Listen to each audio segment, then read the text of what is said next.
Orange juice. What did you say? Orange juice. It's for when you're feeling hot and not so hot. Don't you worry about Susie getting enough vitamin C? Many people reach straight for the orange juice when they get a cold.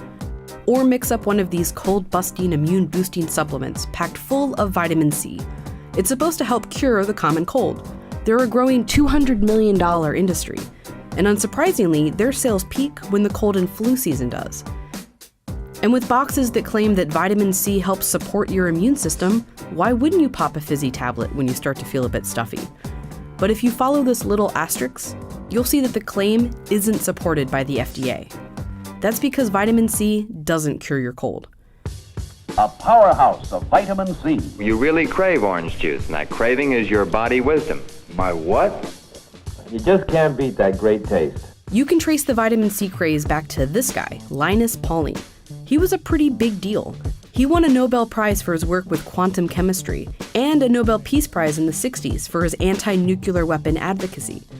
So when he came out with a book in 1970 claiming that vitamin C could help you avoid colds and improve your health, it took off.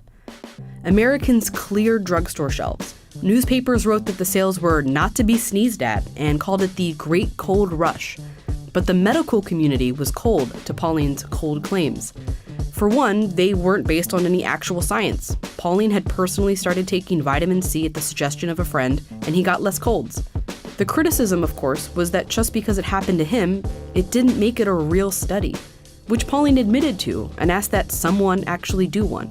But doctors already knew that taking large amounts of vitamin C wasn't the best idea.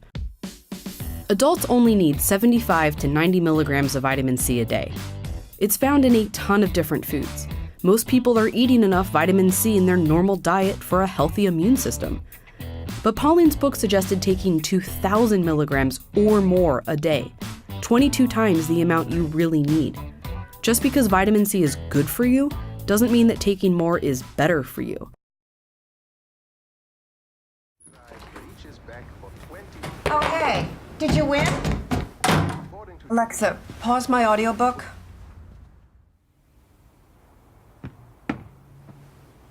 Alexa, what time is it? It's 4:40 a.m. Alexa, turn on the backyard light.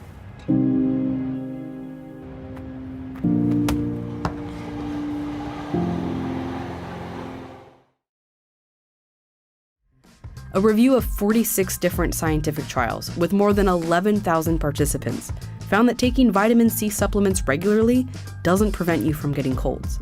It can reduce the length of your cold by a meager 8%, less than half a day, but taking a supplement at the beginning of a cold doesn't make it go away faster. Vitamin C was found to be most useful for people engaged in intense physical exercise, like marathon runners. But for most people, routine supplementation is not justified. And taking extra vitamin C can result in a classic too much of a good thing. That 2,000 milligrams Pauling recommended is the amount in 2 emergencies. It's also the threshold of how much you can take before you may start to feel cramping or have diarrhea or nausea. It could get worse. A Swedish study found that men who took just 1,000 milligrams of vitamin C a day were twice as likely to develop kidney stones. But that's about as bad as it gets. The reason this hasn't been more highly regulated is you can't seriously hurt yourself with vitamin C. No one has ever died from an overdose. Pauling himself said he used to take up to 30,000 milligrams. It probably gave him tummy troubles, but he was otherwise fine. So what will help your cold? For one, hydration. Sure, you can still have that orange juice, but just plain water or clear broth will do the trick too. Things like decongestants, ibuprofen, vapor rubs, they help ease the symptoms of a cold, but they don't necessarily shorten it. The best way to cure a cold is rest. Let your immune system do its thing. And don't worry too much about vitamin C.